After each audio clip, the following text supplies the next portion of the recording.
नमस्कार, RN Bihar news में आपका स्वागत है। आरएन बिहार न्यूज के खास कार्यक्रम विधायक जी कहिन में आज हम पहुंच चुके हैं बोचहां विधानसभा क्षेत्र के विधायक बेबी कुमारी जी के साथ। और साथ में आपको बता दें कि ये भाजपा की प्रदेश उपाध्यक्ष के पद पर विराजमान है बेबी कुमारी जी, जो कि अभी प्रेजेंट में बोचहां विधानसभा से विधायिका है। हम आज इनसे बात करेंगे और बोचहां विधानसभा क्षेत्र से जुड़ी हुई कई सारी समस्याओं और जो भी काम हुई है, किस तरीके से आगे आगामी विधानसभा चुनाव होना है, इन सभी चीजों पर आज हम बेबी कुमारी जी से बात करेंगे। सबसे पहले तो मैडम स्वागत है आपका हमारे चैनल में। सबसे पहले आरएन बिहार चैनल को मैं धन्यवाद और आभार प्रकट करती हूँ कि यह चैनल बहुत ही अच्छा गांव देहात में जाकर समस्या को लेकर आते हैं, निदान करने का भी संभव प्रयास करते हैं। बहुत धन्यवाद मैडम। हम लोग इस वक्त अभी बैठे हैं, विधानसभा चुनाव सामने है, आगामी 1 महीने में विधानसभा चुनाव होना है और ऐसे में विधानसभा चुनाव को लेकर के बिगुल बजने के बाद से लगातार पूरे क्षेत्रों में सभी विधायक दल जो भी है उम्मीदवार, सभी लोगों का क्षेत्र का दौरा शुरू हो चुका है। ऐसे में हम आपसे जानकारी सबसे पहला चाहेंगे कि किस तरीके से आपका चुनाव भी बिगुल बज रहा है और कैसे स्टार्ट कर रही है। देखिए, सबसे पहले आपके चैनल से मैं बताना चाहूँगी कि मैं एक बोचहां विधानसभा में विधायक के होने के नाते नहीं, मैं एक सेवक होने के नाते मैं काम कर रही हूँ। मुझे अपने पूरे बोचहां विधानसभा की जनता पर पूरे हम विश्वास है और सेवा के भाव से हमने काम कर रही हूँ। जी मैडम, ये तो सभी लोग देख रहे हैं, लगातार आप पिछले 5 सालों से काम में लगे हुए हैं और सभी लोग इस चीज़ों को देख रहे हैं। हम ये जानना चाहेंगे कि इस बार क्या खास होने जा रहा है, पिछले 5 साल में जो हुआ उसके बाद इस बार क्या नया होना है। देखिए, इस बार जो हमको चुनाव जो आएगा 2020 में, तो क्या लेकर जो चीज़ नहीं था 40 साल बनाम मैं 4 साल में जो काम किया है। मैं एक बिजली पर पहले जाती हूँ, मेरे रीजन में 4 सब स्टेशन बनवाने का काम किया। जो एक है बिंदा मुशहरी में पड़ता है, उसका उद्घाटन होने वाला है। कोरोना महामारी के चलते रुक गया, वो जूने में होने वाला था, तैयार हो गया है। और दूसरा द्वारका नगर हाई स्कूल के पीछे, वहाँ मैंने शिलान्यास किया है। तीसरा बोचहां प्रखंड में आपको भूताने पंचायत के बाजितपुर में मैंने शिलान्यास किया है।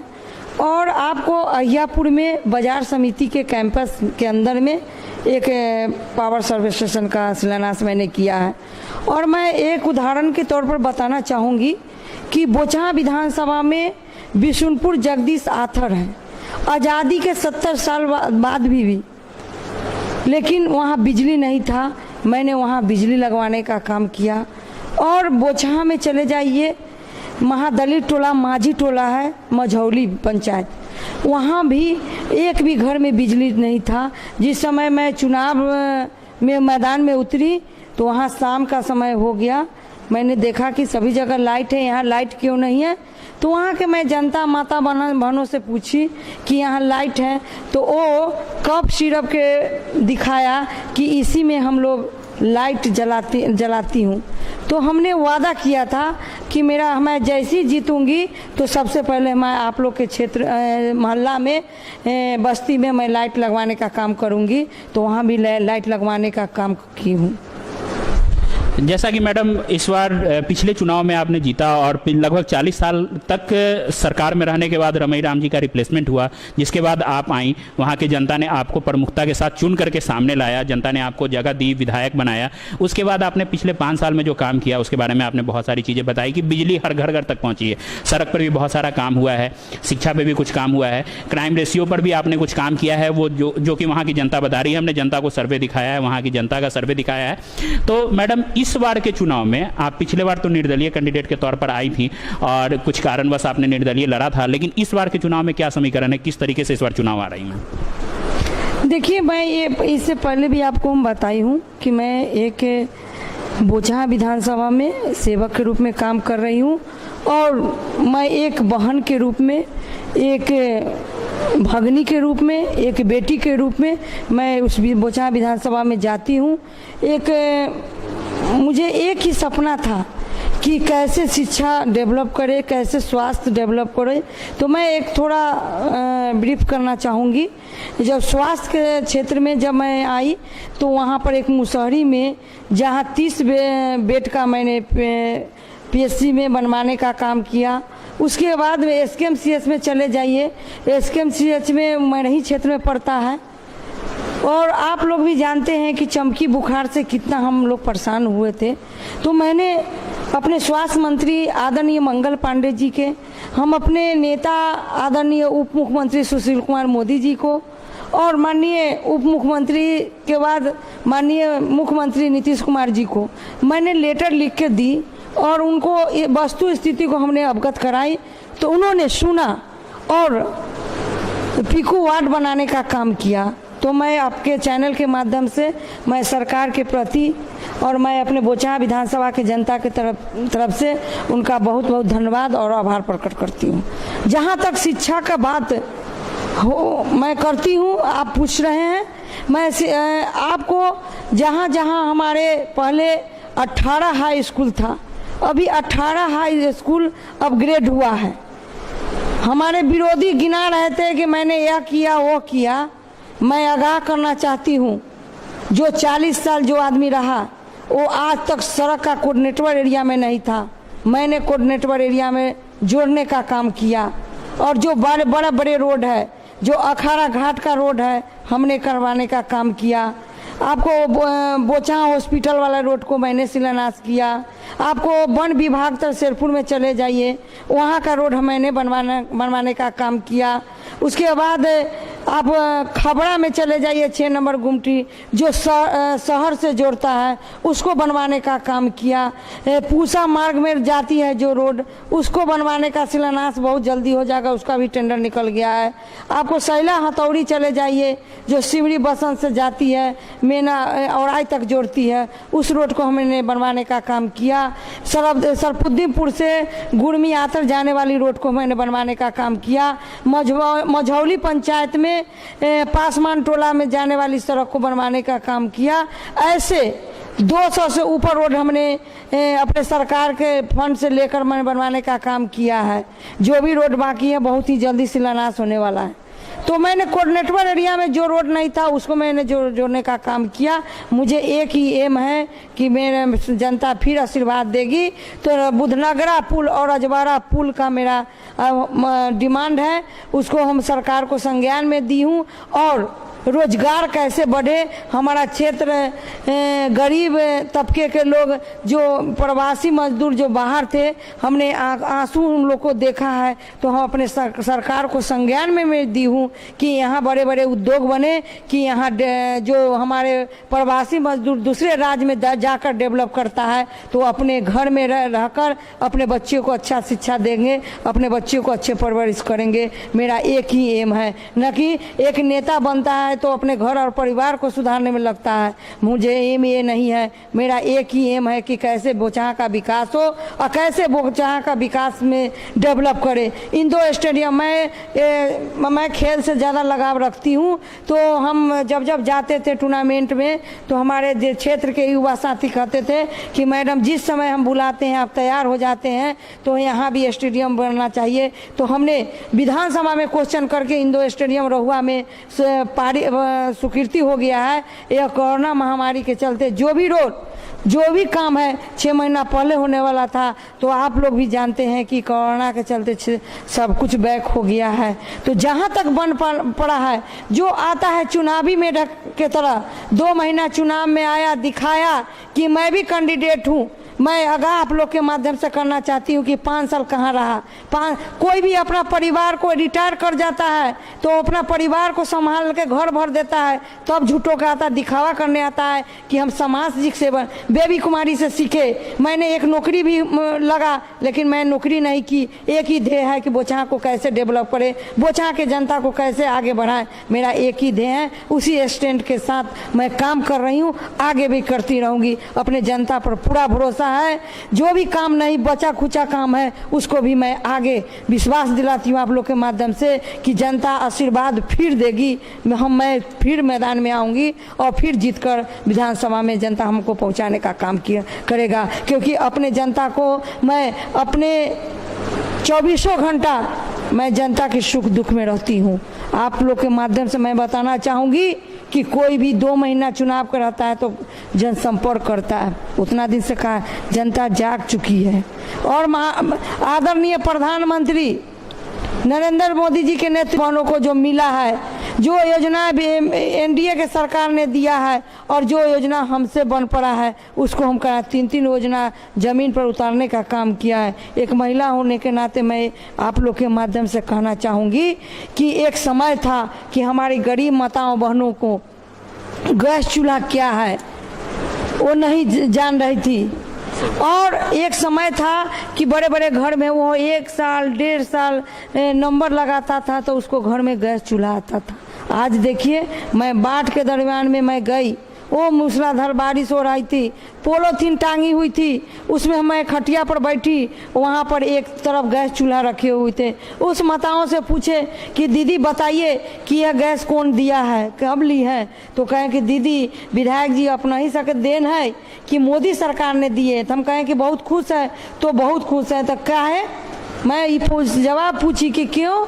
तो दीदी देखिए, आज जो बाढ़ आई है तो हम लकड़ी जलावन कहाँ से लाते, मिट्टी का चूल्हा कहाँ से बनाते। आज देखिए मोदी सरकार ने गैस चूल्हा दिया तो आपको लाल चाय हम पिला रहे हैं। तो हमको हंसते हंसते लाल चाय भी पिलाया। तो अपने आप में मैं गौरवान्वित महसूस कर रही हूँ कि हमारी सरकार आदि आबादी की बात करती है। तो उस गरीब महिलाओं को हमने जो खुशी देखा तो हमें लगा कि सामाजिक जीवन जीने वाले को बहुत ही अच्छा अनुभव होता है, अच्छा काम करने का अनुभव मिलता है। तो हमने गरीब माताओं बहनों के बीच में जाती हूँ, उसको जो भी दुख होता है उसको सजा करके उसको समस्या का निदान भी करती हूँ।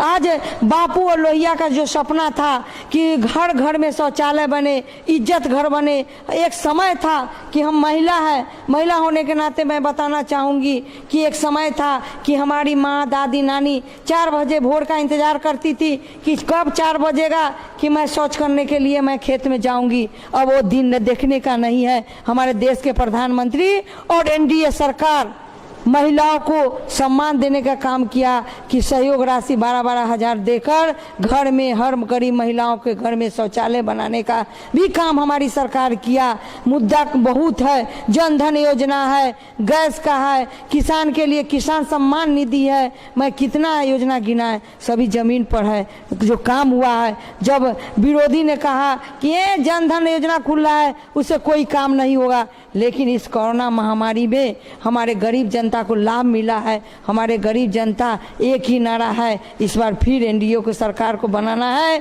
और ऊपर केंद्र में मोदी जी को हाथ को मजबूत करना है। मैं यही योजना, मैं विकास के लेकर जाऊंगी, न कि झूठों के वोट मांगने नहीं जाऊंगी।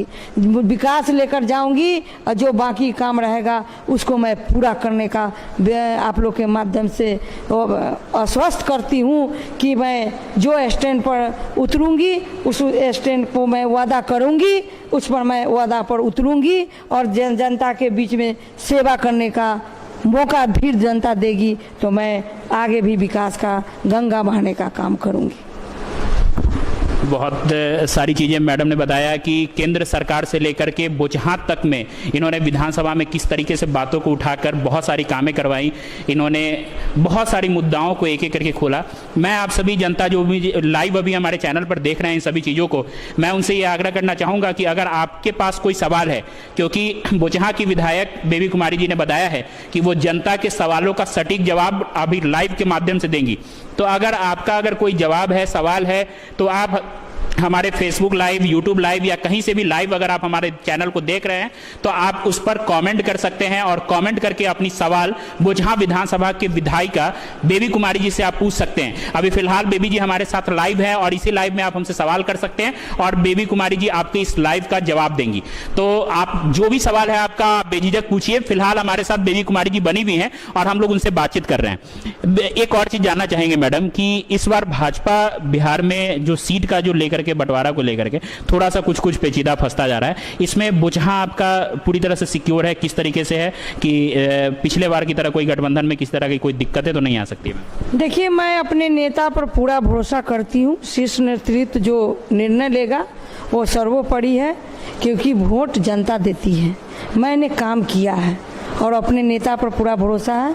मैं यह सीट बीजेपी के खाता में जाएगा, जहाँ हमारे ऊपर के नेता हमको बोल दिया है। ये एक बड़ी चीज़ें हैं कि जो अभी बोचहां विधायिका बेबी कुमारी जी ने बताया कि सीट जो है वो बोचहां का वो इनके खाते में आ सकता है, ये कहीं ना कहीं पूरी तरीके से तैयार है।